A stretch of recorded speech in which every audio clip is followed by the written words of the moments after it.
Bonjour, bonsoir, chers toutes, chers tous. Bienvenue dans cette nouvelle émission. Recevez les bénédictions des manes ancestrales, fertiles et viriles. Recevez les bénédictions de la lumière pure et parfaite de la vie. Oui. On m'appelle Sri Eusebio Arwandino. Je suis instructeur spirituel, je suis métaphysicien.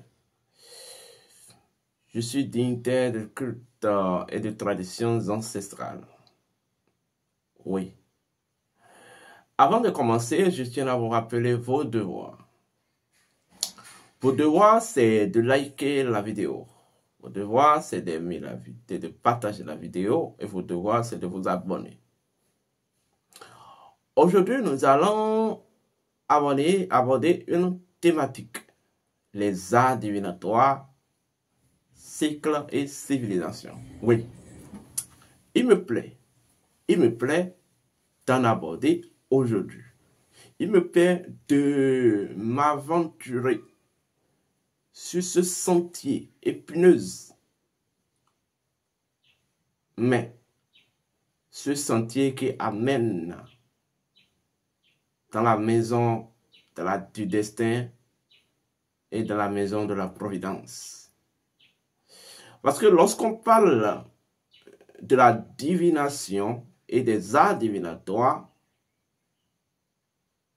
c'est au-delà de tout un mécanisme. Oui, un mécanisme fonctionnel. Vous voyez, de ce que je vais appeler l'intelligence divinatoire. Bien, pour commencer, nous allons retourner d'abord à ce que c'est que la tradition. Selon la sagesse hermétique, la tradition, c'est tout simplement ce repère qui unit et lie les trois dimensions. Vous voyez, les trois dimensions naturelles d'un peuple dans son organisation. Je répète, la tradition, c'est le repère qui unit et qui lie, qui constitue même l'institutionnalisation. C'est en fait l'institutionnalisation, c'est le repère institutionnel qui relie et unifie les trois dimensions naturelles, vous voyez, qui constituent l'essence de l'organisation de tout peuple.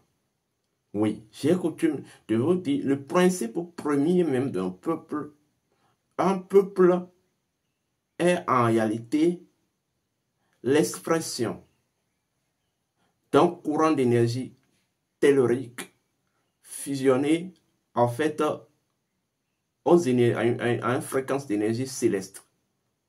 Un peuple en fait est d'abord lié à une vibration souterraine. Et en fait, le peuple est porteur dans l'espace-temps d'une vibration spécifique souterraine. Voilà pourquoi les peuples ne sont jamais les mêmes. Lorsque vous prenez les peuples africains sont absolument différents de ceux occidentaux et orientaux parce que les peuples africains disposent ou sont liés intimement dans leur nature énergétique est liée en quelque sorte à une fréquence, une vibration spéciale du souterrain. Et c'est ce qui définit même leur logique, leur fonctionnement, leur raisonnement, leur intelligence et tout. Lorsque vous êtes en face d'un peuple, vous êtes en face, parce que la métaphysique même du peuple, lorsque vous allez dans la Bible des chrétiens, on vous dit, Dieu dit, créez un homme qui domine les bêtes, les oiseaux du ciel, les bêtes de la terre, et qu'il multiplie la terre. En réalité, donc pour parler du peuple, nous avons d'abord une fonction essentielle. Il s'agit bel et bien de la multiplicité. Oui, la multiplicité. Or, en fait, la multiplicité est tout simplement un mode d'équilibre de l'unité. Autrement dit, en métaphysique, l'unité sans une expérience de multiples est dépouillée de tout équilibre. L'unité est équilibrée lorsque elle se livre à l'expression, elle se livre à l'expression et à l'expérience de multiples. Donc, le multiple n'est que l'équilibre de l'unité. Or, lorsque vous prenez une terre, la terre est d'abord unique, et dans la terre, en fonction de chaque territoire, se trouve une divinité fondamentale, une divinité principielle, ou un principe premier. Donc, lorsque le peuple, cette divinité est spécifique, elle est unique, elle est fondamentale, elle dispose de sa nature, en fait, qui lui est propre. Vous comprenez? Donc, toutes les divinités, quelle que soit leur convergence, et en fait, tout ce qu'ils disposent en commun, puisqu'ils disposent en commun, par exemple, le nom et la nature, leur nature individuelle leur sont propres et spécifiques. Et c'est cette nature-là qui va se livrer à l'expérience de son propre équilibre à travers le peuple, qu'on va appeler les autochtones. Alors, un autochtone, c'est tout simplement la progéniture. Vous voyez, la progéniture, espace-temps, ou je vais dire la descendance espace-temps de la nature primordiale et spécifique d'une divinité ou d'un principe premier. C'est comme ça qu'il faut commencer par concevoir les choses.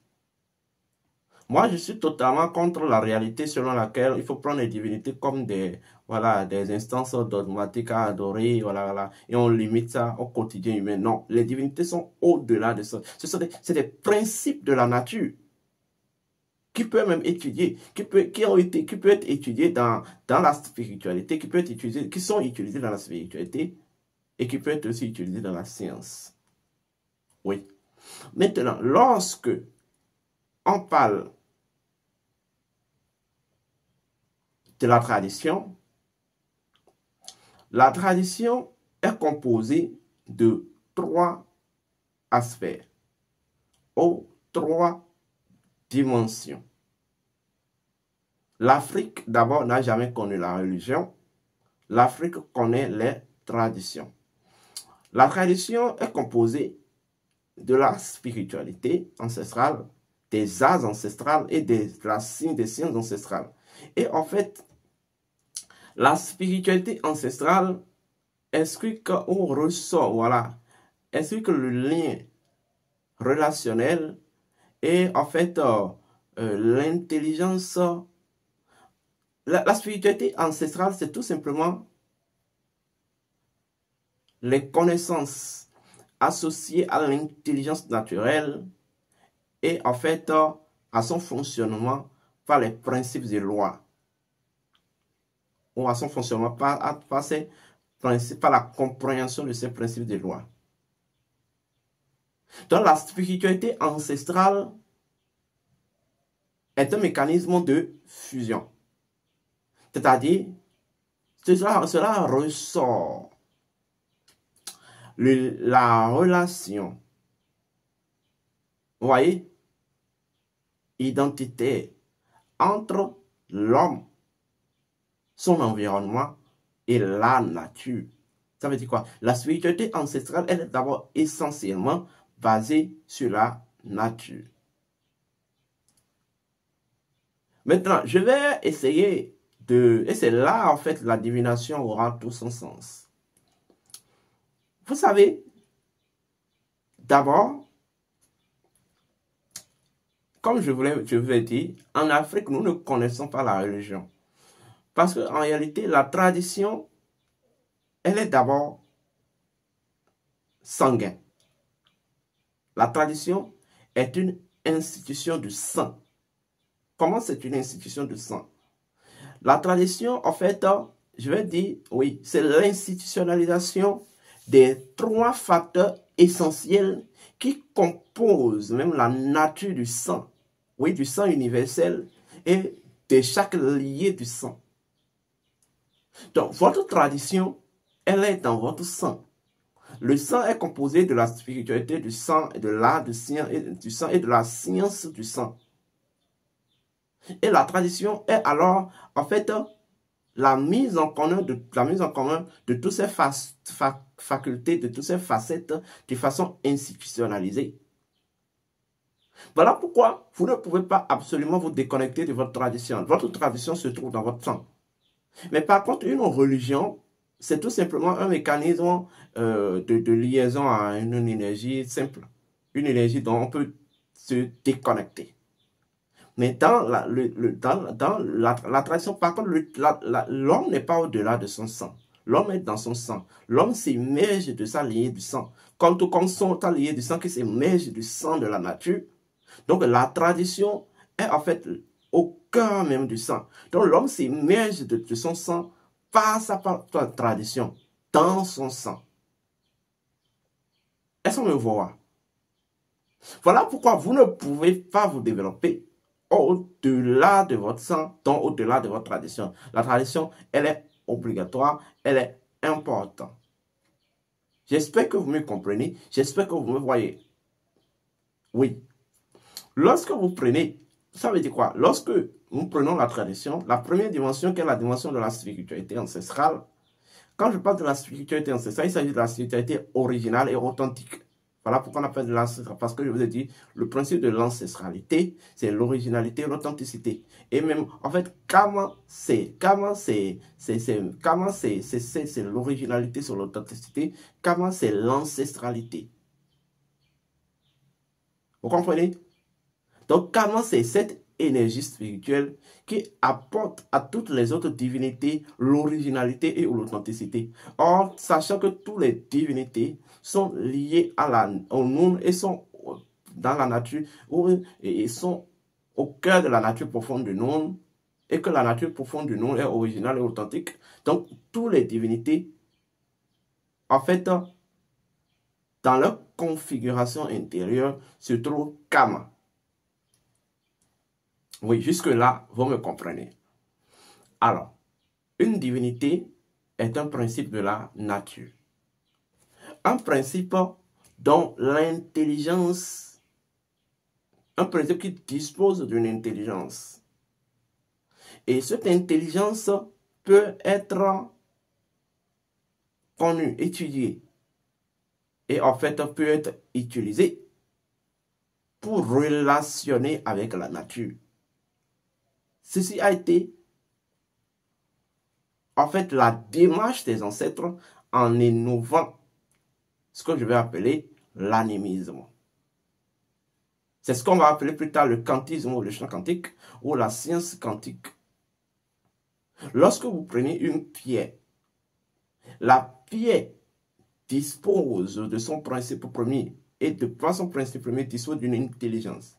Grâce à cette, je peux connaître cette intelligence et utiliser cette intelligence, comprendre et absorber cette intelligence qui va maintenant provoquer une relation entre moi et la nature de façon spécifique. Donc, l'animisme n'a jamais été un protocole d'adoration des divinités. Non, je suis désolé.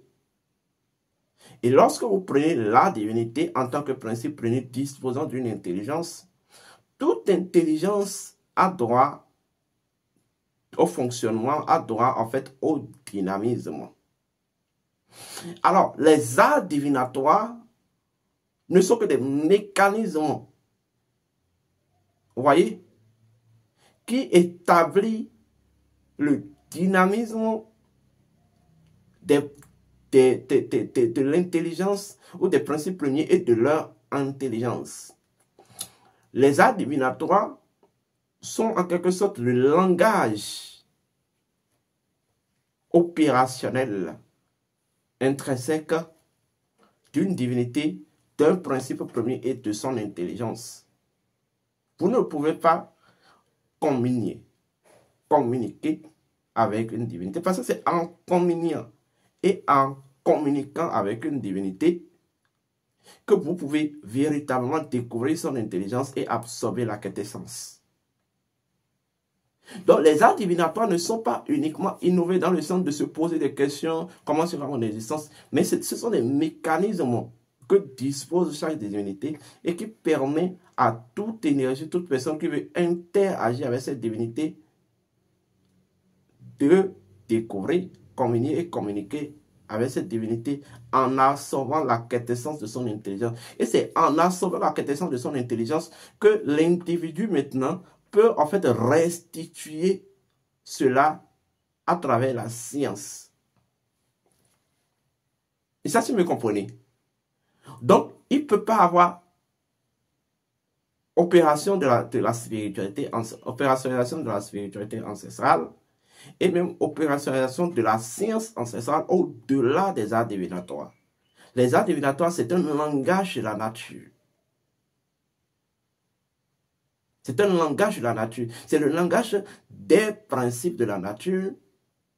Et en fait, leur principe premier même, puisque toute chose dispose d'un principe premier, lorsque vous prenez les arts divinatoires, leur principe premier, c'est tout simplement le principe de la connexion. Donc, le principe premier des arts divinatoires dit toutes les choses doivent être connectées. Toutes les choses doivent être connectées. Donc, tout mécanisme qui met en exergue la connexion intrinsèque de l'homme à la nature est un art divinatoire. Même la méditation est un art divinatoire. Et ceci étant dit, l'étude de l'homme, l'étude de la nature par l'homme, lui a fait découvrir plusieurs formes d'art divinatoire. La méditation en est une art divinatoire. Il y a d'autres en fonction des peuples et tout. Vous comprenez? En fonction des civilisations, il y a des arts divinatoires qui ont été découverts. Maintenant, l'art divinatoire a en fait une nature précise. La nature de l'art divinatoire, c'est en fait, la mission de tout art divinatoire, c'est de choisir à un principe une orientation dynamique, une orientation fonctionnelle. Donc, c'est que vous devez, tout art divinatoire permet de choisir une orientation, choisir une destination. Au principe, dans son processus de dynamisation, dans son processus d'équilibre.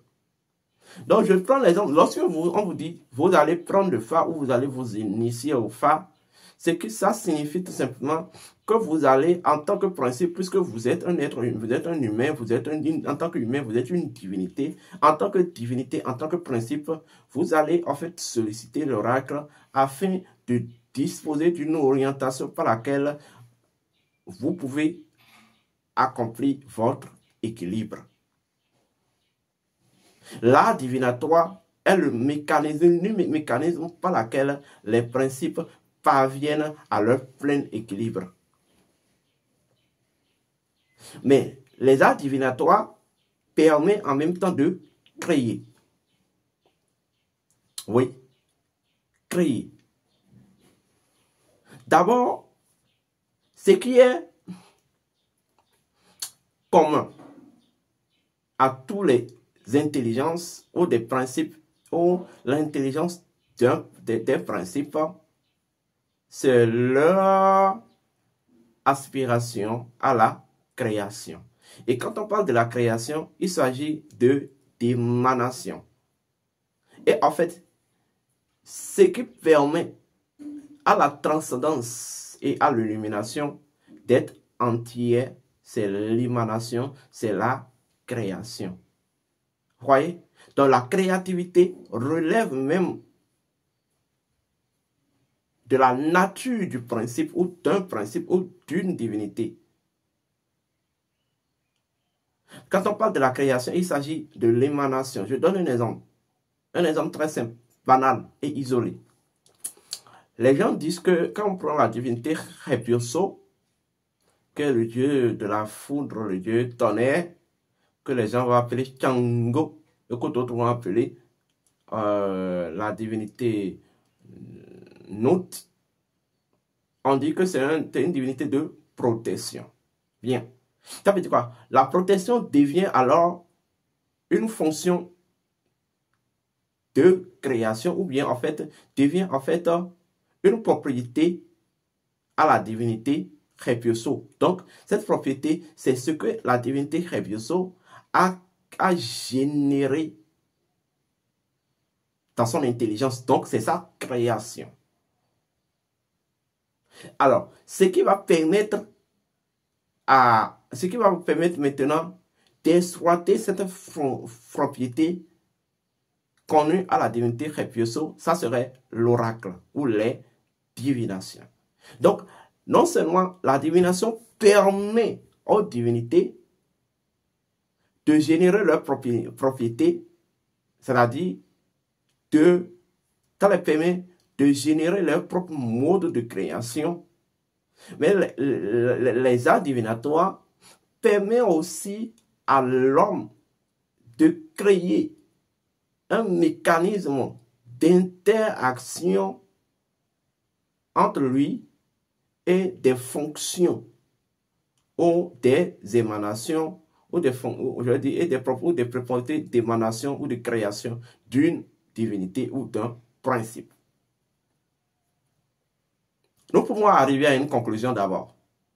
Vous ne pouvez pas interagir avec une divinité au-delà des arts divinatoires. Vous comprenez? Alors, selon des ères astrologiques, selon l'histoire des peuples, la Terre s'est recouvrée. La Terre, en fait, je vais dire, s'est voilée d'une multitude d'arts divinatoires. Tous les peuples disposent de leur art divinatoire. C'est ça qu'il faut comprendre d'abord. Ou tous les peuples, en fonction de leur principe premier ou du principe premier dont ils en sont l'expression tangible, ou dont ils en sont le protocole d'équilibre, disposent d'un art divinatoire lié à ce principe premier d'où ils sont issus, ou à cette énergie souterraine d'où ils sont ici. Mais cette énergie souterraine qui est connectée maintenant à une énergie céleste. Ceci étant dit, l'art divinatoire est universel. Maintenant, les formes d'art divinatoire sont associées fondamentalement au peuple. C'est vrai que l'art divinatoire la plus connue, c'est le Fa. Ce qu'on va appeler, ce que les Égyptiens appelaient le Faoul. Le Faoul. Le Faoul, en fait, c'était la première version d'art divinatoire qu'on va appeler plus tard le Fa. Et qui permettait, en fait, de communier et de communiquer avec les forces de la nature par ce qu'on va appeler les codes fusionnels du temps et de l'espace. Et ces codes fusionnels du temps et de l'espace sont au nombre de 16. La symbolique même qui fonde le Fa, elle est associée à une divinité emblématique de l'Égypte antique qu'on va appeler le dieu Horus, ou l'œil d'Horus. Et vous entendez parler de l'œil d'Horus en tant que l'œil d'Horus qui a été découpé en des morceaux spécifiques. Et chaque morceau, chaque nombre représente un principe précis. Vous avez le 0, le 1, le 1 sur 2, le 2, le 1 sur 4, le 1 sur 8, le 1 sur 12, le 1 sur 16, etc. Jusqu'au 1 sur 256. Donc, en fait, les 256 arcanes du Fa, comme vous aimez le dire, ce sont des codes numériques. Ce sont des codes fusionnels. Ce sont en fait des codes, vous voyez, des fragments de l'œil d'Horus. L'œil d'Horus qui représente même symboliquement l'architecte de l'univers. Donc, quand on parle de l'architecte de l'univers, il ne s'agit pas de Dieu. L'architecte de l'univers, c'est tout simplement, en fait, l'oracle primordial. Donc, le langage de la nature, le langage des forces de la nature. Il s'agit tout simplement de cet courant d'intelligence qui relationne la nature à ses principes et la nature aux hommes et la nature à toutes les choses de façon expressive. Donc quand on vous parlera de l'architecte de l'univers, sachez qu'il s'agit tout simplement de l'art divinatoire. Et en fait, l'art divinatoire, la forme d'art divinatoire qui cadre plus, qui te rapproche de la nature profonde même de l'architecte de l'univers, c'est le Fa ou le Fahaoul. Maintenant, le Fa ou le Fahaoul a migré en fonction des générations et des peuplades. Celle que pratique le Sud Adjatado est une migration de Fahaoul égyptien qui a quitté le Soudan et qui est venu s'installer à Ilé-Ifé. Vous m'entendez très bien? Lorsque vous allez au Soudan,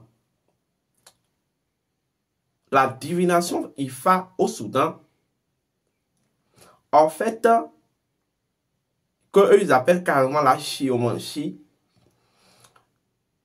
s'exprime exactement dans la langue égyptienne. Ou lorsque vous écoutez les Soudanais pratiquer la divination chiromancie, vous allez constater que c'est les dérivés des mots de la Fahaoul dans la langue égyptienne. Or, lorsque vous venez au sud d'Adjatado, le Fa, lorsque vous écoutez le Fa, et en fait la manipulation du Fa, ce sont les manifestations linguistiques du Fa, c'est issu en quelque sorte directement de la langue la langue des peuples qui l'ont transporté vers nos côtes. Il s'agit de Ilé-Ifé, qui est la langue Nago. Je veux, en fait, mettre fin à un débat. Le Fa, sous cette forme pratiquée au sud à Adjatado, provient d'Ilé-Ifé. Point. Cela ne veut pas dire que les peuples du côte du Bénin ne disposaient pas d'une divination avant l'arrivée du Fa, qui a quitté Ilé-Ifé pour le royaume d'Abomey. La divination ne se limite pas au Fa. Il existe plusieurs formes de divination. Et en fait, la divination ancêtre même du Fa qui est pratiquée au sud d'Adjatado, c'est le Fahaoul.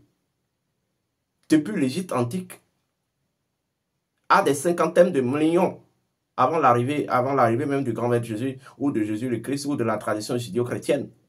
Je suis désolé, la civilisation égyptienne, arrêtez. Ce n'est pas en lisant des livres que vous pouvez venir raconter du n'importe quoi et autres. Les livres ne vous donnent pas le contenu authentique des informations. Celui qui a écrit un livre, c'est ce qu'il voudrait que vous sachiez qu'il va mettre dans son livre. Donc, vous n'allez pas prendre des livres comme des sujets de vérité entiers. Je suis désolé. L'Égypte n'a pas rayonné le monde, ou n'a pas dirigé le monde entre 4000 ans et 600 ans après Jésus-Christ. Après, je vais vous démontrer combien de fois la civilisation égyptienne existait même au-delà même de 100 millions avant Jésus-Christ, mais sauf que elle s'est établie, je vais même dire, elle s'est établie en tant que civilisation légitime, construite et révélée à partir de 56 millions d'années avant Jésus-Christ. Faites 4320, qui est l'année du Phénix, en fait, qui est le code du Phénix, l'oiseau berbère de l'Égypte, l'oiseau bernotte de l'Égypte, fois 13 000 ans. Et voyez combien ça va donner. C'est ça, en fait, l'âge véritable de cette civilisation dont nous héritons les débris aujourd'hui. Parce que chacun de nos peuples a hérité des débris de la spiritualité ou de la civilisation et des connaissances égyptiennes. Vous n'êtes pas obligé d'être d'accord, c'est une certitude, c'est une vérité. L'aveugle n'a pas besoin de croire à l'existence du soleil avant que le soleil se lève de l'est et se couche de l'ouest à la nuit chaque jour. Donc, le Fa, tel que c'est pratiqué au sud d'Adiatado,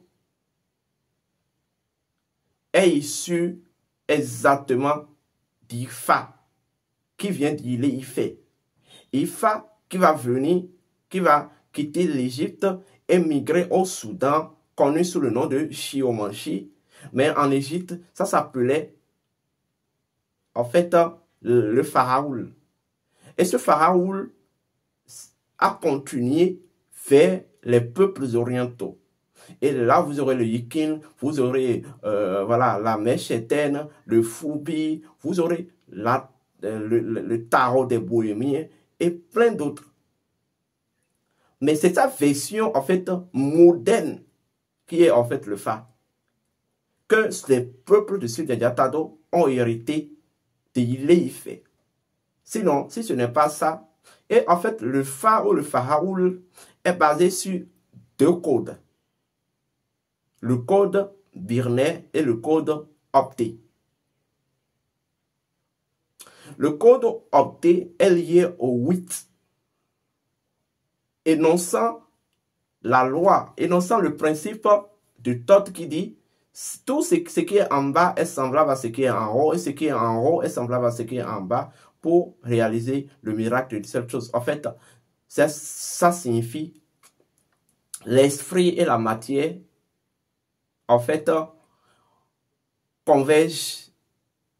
Non, l'esprit et la matière se fusionnent par miracle du tout, ou par l'oracle de tout.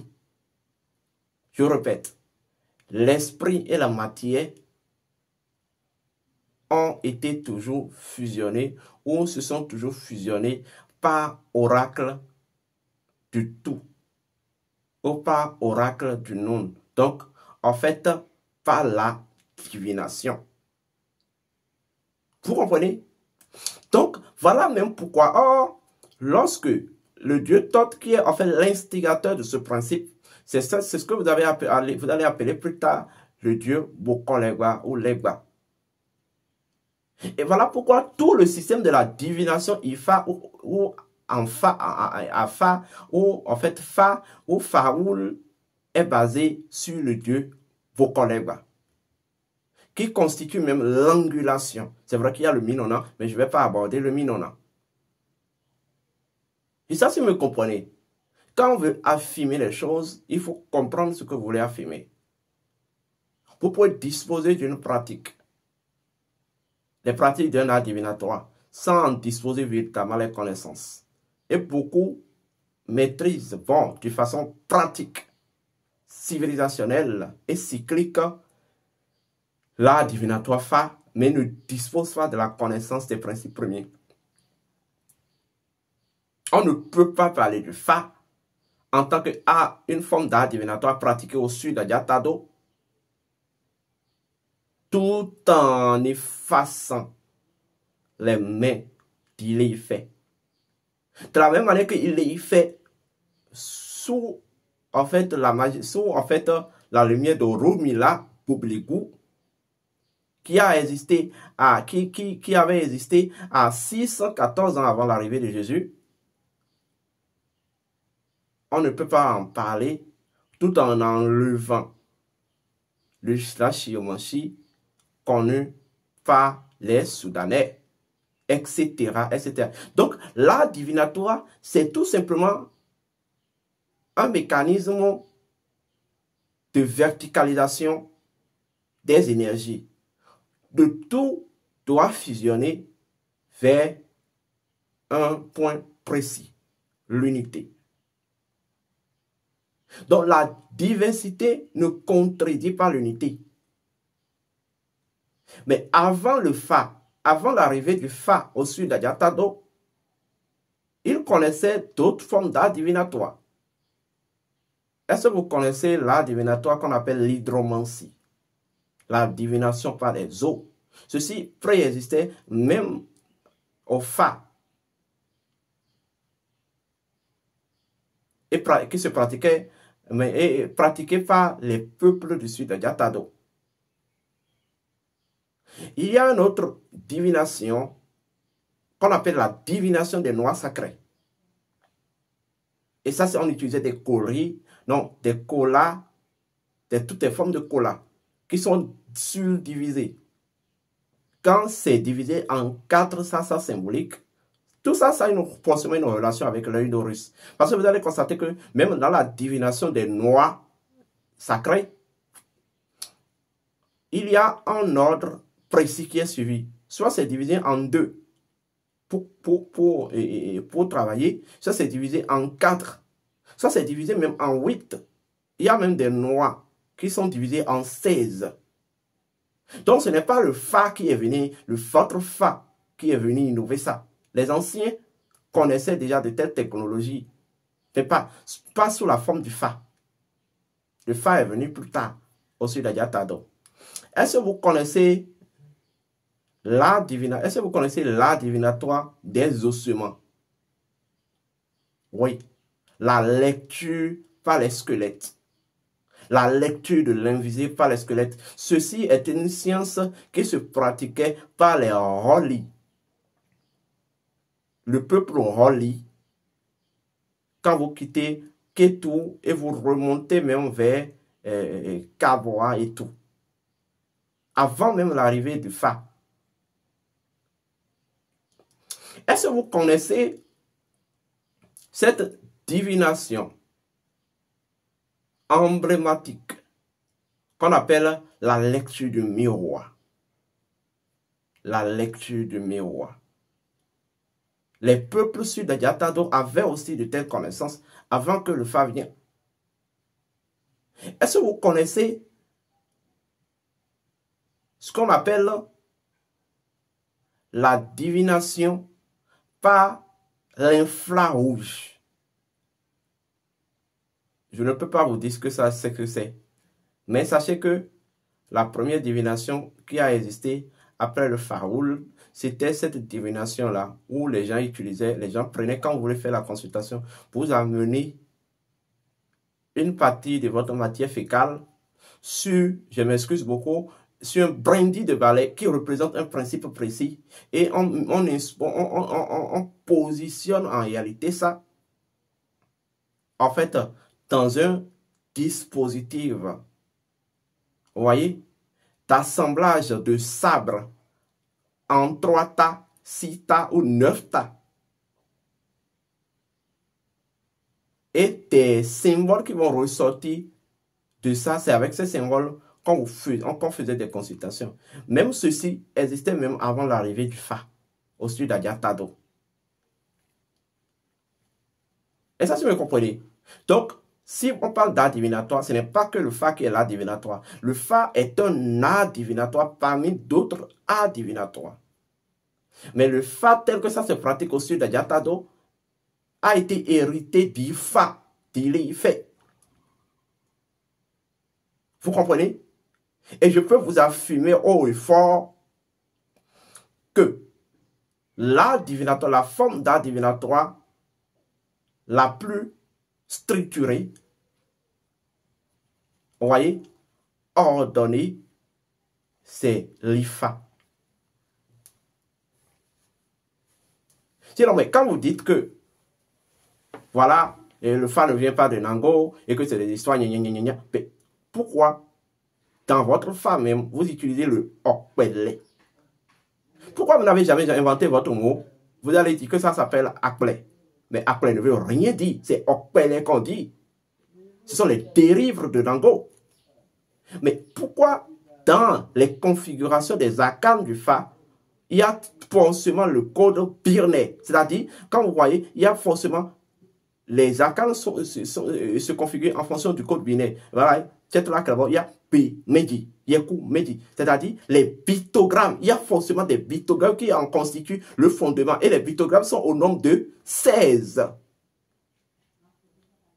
Et maintenant, c'est ces pictogrammes-là qui vont générer après les idéogrammes qui sont au nombre de 240. Et pourquoi c'est forcément dans la langue Nango que tout ça l'a utilisé? Donc, reconnaissons que chaque peuple a connu cette divination qui lui sont propres. Il y a des divinations qui ont de primauté, mais chaque peuple avait connu une divination précise qui lui est propre. Mais le Fa précisément, ou le Pharaon, vient de l'Égypte antique et a migré d'autres peuples avant de nous venir. Mais nous l'avons hérité d'Ili-Ifé. Point. Et quand on parle d'Ili-Ifé, vous savez ce que ça veut dire? Ili-Ifé veut dire la maison de l'amour. Et lorsque je vais rentrer dans la phonétique universelle, Ili-Ifé veut dire encore tout simplement l'œil de la mémoire. Parce que Ifé veut dire fait, qui veut dire la mémoire cosmique. Donc quand on dit il est, c'est l'œil qui voit la mémoire. En fait, l'œil du vagin de la femme. Que les bénédictions soient. À bientôt.